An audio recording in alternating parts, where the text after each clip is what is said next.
So there's one thing that I wish all boiler manufacturers did, and I just added it, and it's this.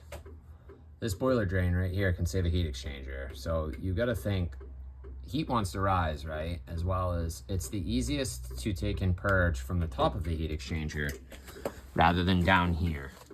You can get most of the air out from here, but you're very sure it's out from here, 100%. So what we do is we take a 2-inch nipple, 3/4, we go into this. They actually take and they have means of air elimination on these Navians now. They give it to you as a kit. I typically will throw the relief valve in the bottom here on this port. But in this case, just because it's sometimes a pain in the ass in an old system, put your T, 2-inch by 3/4 nipple, 3/4 T, 3/4 boiler drain, and then put your relief valve at the top of the boiler. We're gonna pipe this out. We're gonna come out in a street 90 and right down to the ground. It'll be a lot easier.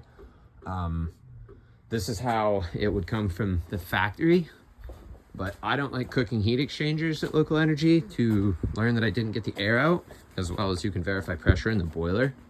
This is how it typically would be.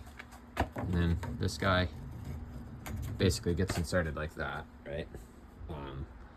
It's always a good idea to do what I said. I also really wish, this is a shout out to Wiesmann in Germany. Can you guys please, when you redesign your next 100 and 200 heat exchanger, to put that friggin' cool little coolant vent back in?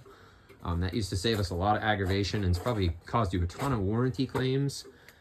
Heat exchanger in here is a primary, secondary sealed, so you can't do much with it anyways.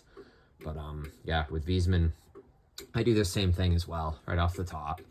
You can purge a Wiesmann 100W or a 200W in 15 seconds as opposed to the 3 hours if you left it in its air purger mode. I don't even use it anymore. There's no need to. So add this to every boiler, guys. You'll thank me later.